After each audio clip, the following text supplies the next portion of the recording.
Boss Kannada season 11 ಆರಂಭಕ್ಕೆ countdown ಶುರುವಾಗಿದೆ.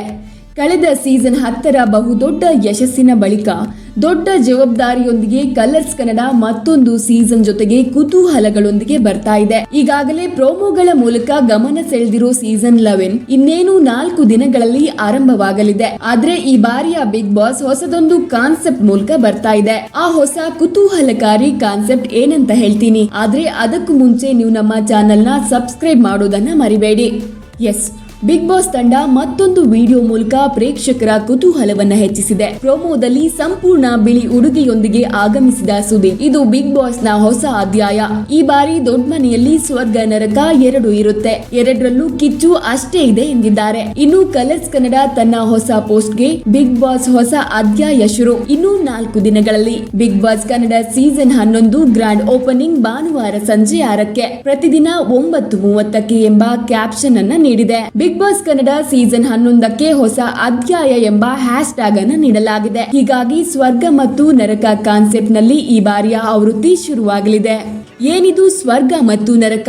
ಈಗಾಗಲೇ ರಿವೀಲ್ ಆಗಿರುವ ಬಿಗ್ ಬಾಸ್ ಲೋಗೋದಲ್ಲಿ ಬೆಂಕಿ ಹಾಗೂ ನೀರು ಇದೆ. ಬೆಂಕಿ ನರಕವನ್ನ ಪ್ರತಿನಿಧಿಸಿದ್ರೆ ನೀರು ಸ್ವರ್ಗವನ್ನ ಪ್ರತಿನಿಧಿಸುತ್ತೆ. ಅದೇ ರೀತಿ ಬಿಗ್ ಬಾಸ್ ಮನೆಯನ್ನ ಇಬ್ಬಾಗ ಮಾಡಿರಲಾಗುತ್ತೆ. ಅರ್ಧ ಭಾಗ ಸ್ವರ್ಗ ಥೀಮ್ ನಲ್ಲಿದ್ರೆ ಮಿಕ್ಕರ್ಧ ಭಾಗ ನರಕದ ಥೀಮ್ ನಲ್ಲಿ ಇರುತ್ತೆ. ಸ್ವರ್ಗ ತಂಡ ಸೇರಿರುವ ಸ್ಪರ್ಧಿಗಳಿಗೆ ಆಹಾರ, ನೀರು, ಸ್ವಿಮ್ಮಿಂಗ್ ಪೂಲ್ ಮತ್ತು ಲಕ್ಸುರಿ ಸೇರಿದಂತೆ ಎಲ್ಲ ಸೌಲಭ್ಯಗಳು ಸಿಗುತ್ತೆ. ಆದ್ರೆ ನರಕ ತಂಡದಲ್ಲಿರೋರ್ಗೆ ಇದ್ಯಾವುದೂ ಇರೋದಿಲ್ಲ. ಆಹಾರ, ಉಡುಗೆ, ನೀರು ಎಲ್ಲದಕ್ಕೂ ಒದ್ದಾಡಬೇಕು. ಈ ಎಲ್ಲದರ ಜೊತೆಗೆ ನಾಮಿನೇಷನ್ ಬಿಸಿ ಹೆಚ್ಚಿರೋದು ನರಕ ತಂಡದವ್ರಿಗೆ.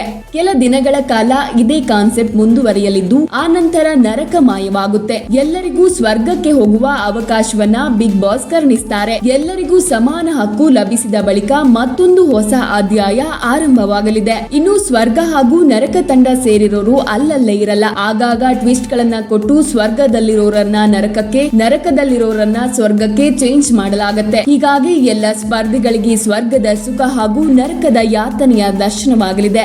ಇನ್ನು ಈ ಸ್ವರ್ಗ ನರಕದ ಕಲ್ಪನೆ ಇದೇ ಮೊದಲಲ್ಲ. ಹೌದು, ಬಿಗ್ ಬಾಸ್ ಕನ್ನಡ ಇತಿಹಾಸದಲ್ಲಿ ಹೆಲ್ ಅಂಡ್ ಹೆವೆನ್ ಕಾನ್ಸೆಪ್ಟ್ ಹೊಸದು. ಆದ್ರೆ ಬಿಗ್ ಬಾಸ್ ಇತಿಹಾಸದಲ್ಲಿ ಅಲ್ಲ. ಹಿಂದಿ ಕಿರುತೆರೆಯ ಅತಿ ದೊಡ್ಡ ಶೋ ಬಿಗ್ ಬಾಸ್ ನಲ್ಲಿ ದಶಕದ ಹಿಂದೆಯೇ ಈ ಕಾನ್ಸೆಪ್ಟ್ ಬಳಕೆಯಾಗಿತ್ತು. ಸ್ವರ್ಗ ನರಕದ ಬಗ್ಗೆ ಕಿಚ್ಚ ಸುದೀಪ್ ಹೇಳಿದ್ದೇನು? ಹೇಗಿದ್ರೂ ಸ್ಪರ್ಧಿಗಳು 2 ಟೀಮ್ಗಳನ್ನ ಮಾಡಿಕೊಂಡು ಕಿತ್ತಾಡ್ತಾರೆ. ಹೀಗಾಗಿ ಈ ಬಾರಿ 2 ಟೀಮ್ಗಳನ್ನೇ ಮಾಡಿ ಕಳಿಸಲಾಗ್ತಿದೆ. ಬರೀ ಸ್ವರ್ಗದಲ್ಲಿದ್ರೆ ನೀವು ನೋಡ್ತೀರಾ? ಒಳ್ಳೆಯದು ಯಾವುದು ಕೂಡ ನ್ಯೂಸ್ ಆಗಲ್ಲ. ಹೀಗಾಗಿ ಸ್ವರ್ಗ ಮತ್ತು ನರಕ ಕಾನ್ಸೆಪ್ಟ್ ಅನ್ನ ಮಾಡಲಾಗ್ತಿದೆ. ಆದ್ರೆ ಇದು ಅಷ್ಟು ಸುಲಭ ಅಲ್ಲ.